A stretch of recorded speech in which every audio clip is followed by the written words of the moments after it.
Misconceptions of an eager mind. Developers are often driven by their desires to make a difference in the world through their work, and with that enjoy a life of substantial purpose. Money, fame, and recognition are mere consequences of doing good and helping people. What a perfect way to end our story there. But, like many occasions in someone's lifetime, the happy end is just the beginning. If you're that type of developer, you already know what to do. Learn your tech and be good at it. Have a vision that fulfills real needs. Network and collaborate. Each one of those bullet points is a multitude of diverse disciplines that can be further analysed, and there is extensive literature that can fill libraries.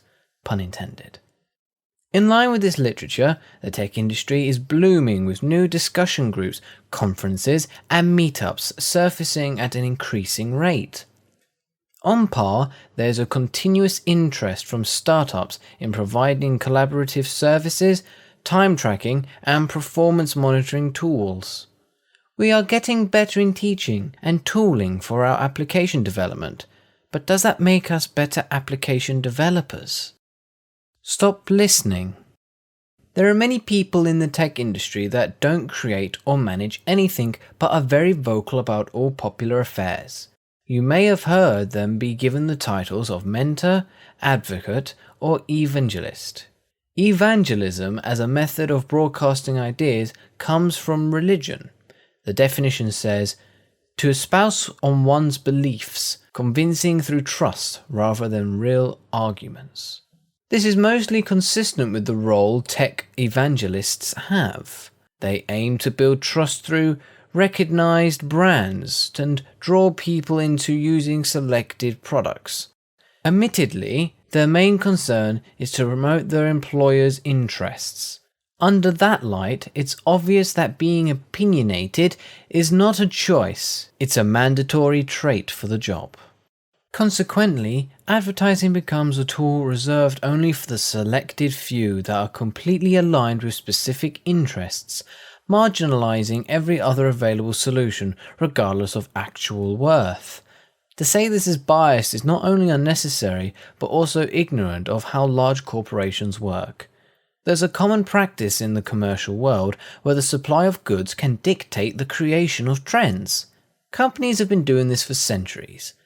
Probably an interesting example of this practice was the introduction of diamonds in our culture. Before the 20th century, there was no tradition of a diamond engagement ring. The trend was created solely through advertising to make the mineral a consumable. Moreover, when small diamonds became readily available, the advertisement was tweaked to make small diamonds fashionable. We listen to tech evangelists promote new trends every day, and we feel this is news, but their sole existence is to promote new products for commercial gain.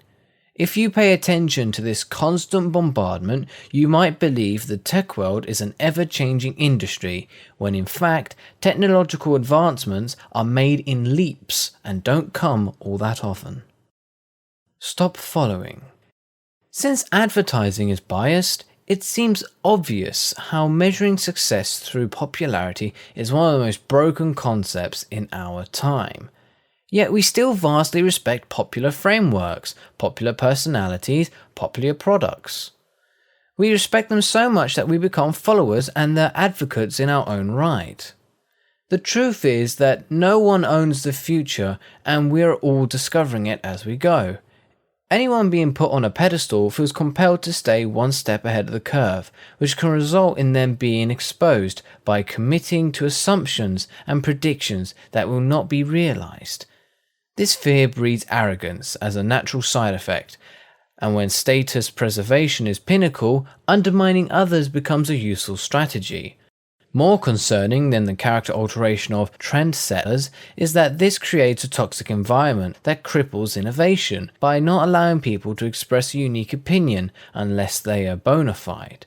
The effect on the quality of the community is obvious, and although everyone is eager to show and tell, in most cases it's just self-promotion and tribalism.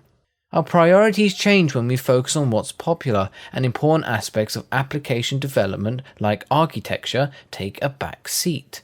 This allows schizophrenic behaviors to appear, like being concerned about performance while allowing spaghetti code and library mashups, proving yet again you can write bad code in any language using any interface. Stop waiting. Spend enough time in a hardware store and the clerk will be pleased to tell you about some new technological contraption you can't live without.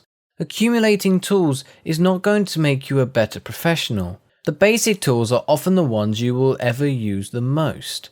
Thus, it's pointless to seek out the right tools for the job.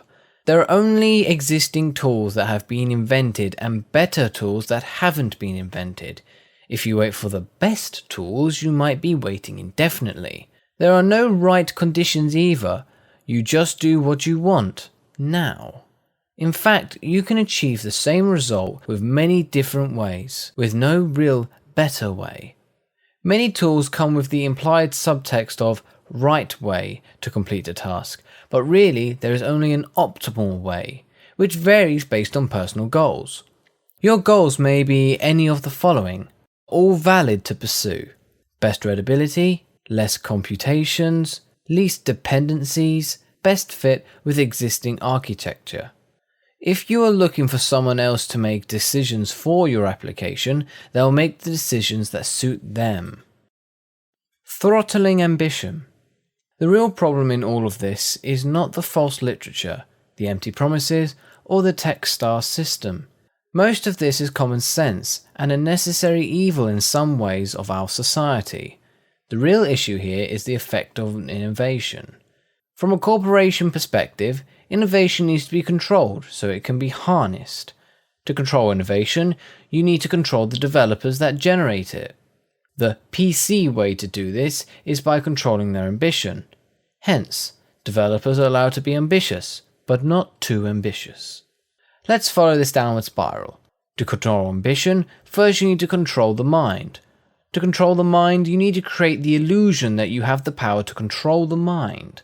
To create that illusion, you have to pretend you obtain unique powers and knowledge, secrets that are valuable and immensely desirable. Developers that fall for this mythology switch lanes from supply to demand, turning the tables on themselves. This pile of wrong stands in the way of true, pure innovation. Open source is fighting tooth and nail, trying to overcome this manifestation of unnecessary obstacles placed solely so innovation can be controlled. Imagine how much creativity has already gone to waste, and how much more good would this world enjoy if that wasn't the cause. It's great to be altruistic and aim to do good in this world. We are all ephemeral, and this mindset offers truly one of the best ways to passage through life. But you'd be misguided if you believe that everyone that wants to help you is actually helping you. In fact, there's one truth that will forever be silenced. You don't need any help to do good.